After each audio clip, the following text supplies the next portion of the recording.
Bonjour à tout le monde. Aujourd'hui, c'est une belle journée de printemps. C'est le 15 mai, on peut pas mieux. 15 mai pour parler de printemps. 15 mai 2026. Euh, Est-ce que c'est non seulement une belle journée par la température, mais pour la bourse? Oui, le marché est bon. Ça continue de monter. Et puis c'est tout. Parfois, on se demande comment ça se... Moi, j'ai jamais vu, je dois vous dire, en 50 et quelques années, j'ai jamais vu une montée comme le marché boursier américain fait et que ça nous influence à nous aussi. Mais c'est bon, parfait, on le regarde, on l'admire, et voilà. Où est la cause? Il y en a plusieurs probablement, mais c'est pas juste une question d'une, je ne sais pas, d'une question de politique américaine ou tout ça. C'est un climat. Il y a aussi l'intelligence artificielle. Nous, on se sert de l'intelligence artificielle pour faire justement pour faire les présentations comme celle-ci. Et je dois vous dire, c'est vraiment un truc superbe. Et puis pour faire les choses. Et donc, ça aussi, ça crée beaucoup d'enthousiasme, beaucoup de, probablement de rationalisation dans les entreprises. Malheureusement, ce serait comme s'il y avait trop d'employés et puis avec l'intelligence artificielle, on a besoin de moins. Enfin, il y a des trucs comme ça qui peuvent favoriser le marché. Mais le marché est authentique, c'est pas du bidon. Quand il monte, c'est pas comme ça, là. C'est pas parce que les gens sont pas bons, ils ne comprennent rien, puis ils achètent quand même. Une fois dit tout ça, de quoi on parle aujourd'hui? On parle d'une anomalie de la basse volatilité. Ça veut dire quoi? Ça veut dire que c'est une anomalie. L'anomalie, ça veut dire quoi par rapport à la basse volatilité? C'est que, mettons, les titres de bourse ont une volatilité. Et l'idée, c'est que plus un titre est volatile, c'est-à-dire plus il est turbulent, et plus il favorise le profit. Est-ce que c'est vrai qu'il fait ça? Ben, c'est ça, justement. Il dit que c'est une anomalie. C'est pas vrai que parce qu'on a un marché qui est finalement bien, puis à la hausse et tout ça, que ceci est dû au fait que la volatilité finalement est basse.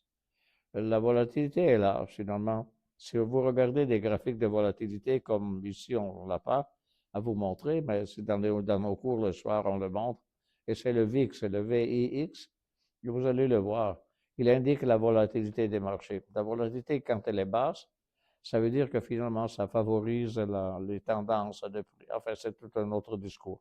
Mais finalement, c'est ce titre-là, l'anomalie de la basse volatilité, c'est que justement l'idée, c'est qu'un titre, quand il est volatile, ça permet de faire plus d'argent par rapport à un titre qui n'est pas volatile. Ça, c'est la théorie. Dans la pratique, c'est pas ça du tout, c'est le contraire. Mais tout au moins, un titre à basse volatilité, à long terme, a une possibilité de faire de l'argent plus qu'un titre qui est volatile et qui bouge beaucoup et qui attire beaucoup d'intérêt. Mais pourquoi il y a cette anomalie? Donc, voici les explications. Regardez, qu'est-ce que c'est la low volatility anomaly, justement? Donc, est un phénomène observé sur les marchés financiers. Les actions à faible volatilité obtiennent souvent des rendements similaires ou supérieurs aux actions très volatiles. Théorie classique, selon la CAPM. Attention bien, ça c'est la CAPM, c'est la Capital Association Portfolio Management. C'est une théorie de bourse qui est là, elle est là depuis les années 1960. C'est une théorie qui dit que finalement, si le marché est volatile, le rendement est plus élevé. Ça, c'est la formule, mais en réalité, ce n'est pas vrai que c'est ça qui se passe.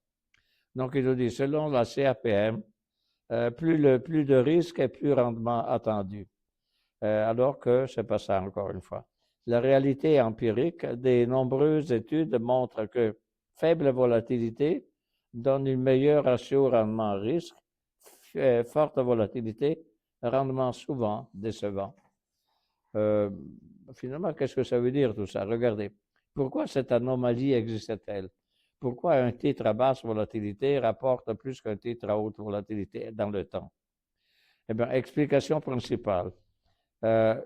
Préférence des investisseurs pour le lottery effect, c'est-à-dire les investisseurs aiment les actions spéculatives, titres très volatiles, potentiel explosif. Finalement, ils jouent à la loterie, c'est ça que ça veut dire.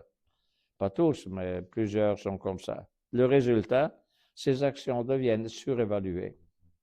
Deuxième, contrainte institutionnelle. Certains fonds ne peuvent pas utiliser beaucoup de leviers. Recherchent donc des actions risquées pour augmenter les rendements. À présent, les options risquées, mais là, ça s'entend risqué, mais ça dépend de la volatilité, enfin, à préciser. Et trois, surréaction émotionnelle, c'est-à-dire les investisseurs paniquent davantage, sûrement surestiment les histoires de croissance. Finalement, il y a beaucoup d'euphorie. Est-ce qu'actuellement, il y a de l'euphorie dans le marché? C'est difficile à dire. On est tellement surpris que le marché monte aux États-Unis que finalement, on devient timide à donner une opinion là-dessus. Pourquoi il fait ça? Et alors qu'on essaie de trouver des raisons, encore une fois, on a essayé d'en parler, mais finalement, c'est difficile à trouver. Et finalement, le marché n'a jamais tort, c'est ça que ça veut dire. Si le marché monte, c'est parce que il y a quelque chose dans ce marché qui justifie la montée. Ce n'est pas un exercice. Malgré le fait que, naturellement, en montant, ça excite un peu, comme on l'a dit avant, c'est-à-dire l'effet de loterie. C'est-à-dire, les gens ils disent, ah, si ça monte, j'embarque moi aussi, et puis je vais faire de l'argent. Donc, les caractéristiques des actions low volatility sont donc les titres low volatility ont souvent flux de trésorerie stable, dividendes réguliers, bénéfices prévisibles, faible bêta. Le mot étrange peut-être ici, c'est bêta. Le bêta, c'est la relation, si vous voulez, c'est la volatilité du titre par rapport au marché.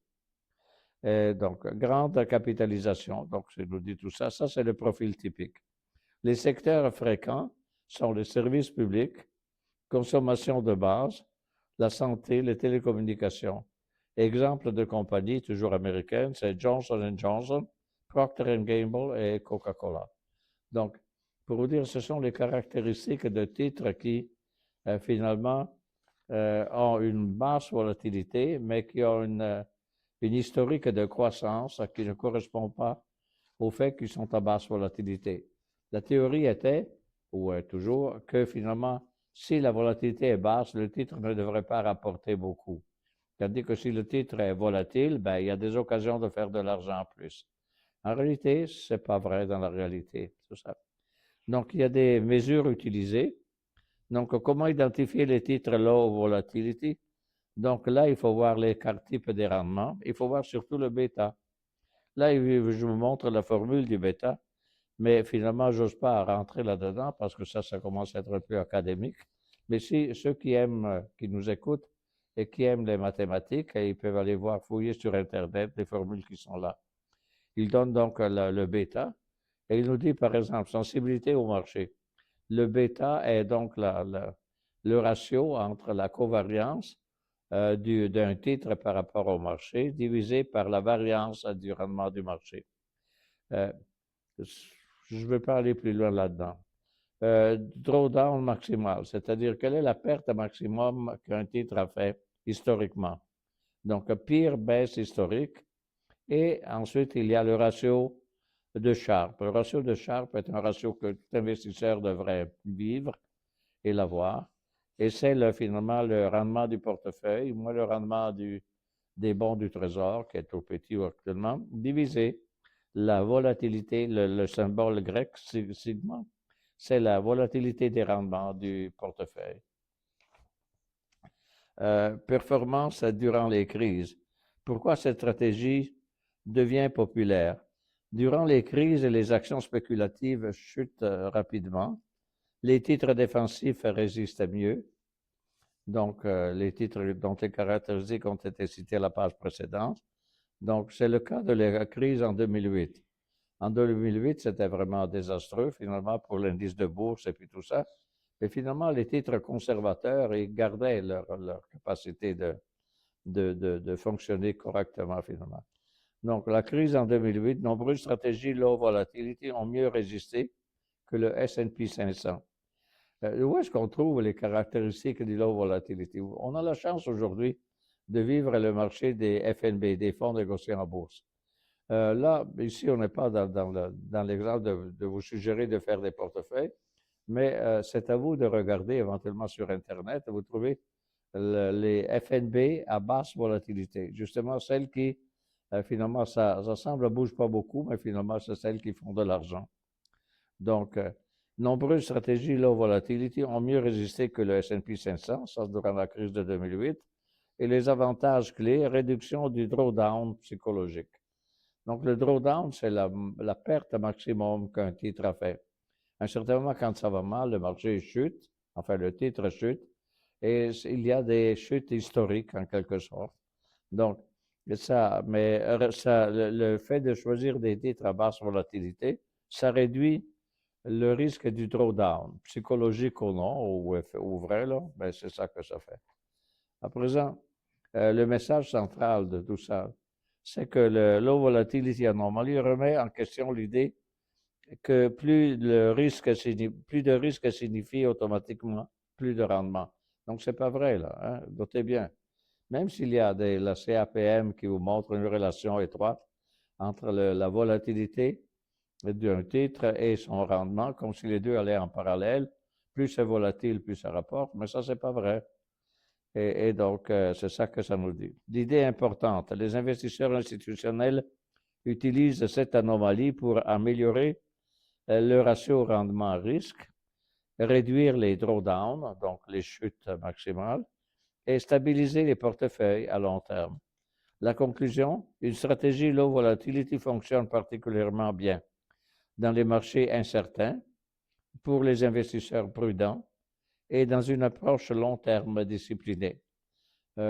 Encore une fois, si vous voulez, c'est difficile de penser titre individuel, à part les 3-4 qu'on vous a cités qui sont des titres exceptionnels, mais depuis toujours finalement, mais habituellement, c'est mieux s'intéresser à des FNB. Donc, il y a plusieurs FNB. Vous n'avez qu'à demander sur Internet, donne-moi la liste des FNB à basse volatilité. Et ce sont ceux qui devraient être conseillés à mettre dans un portefeuille. Et voilà, et c'est tout pour aujourd'hui.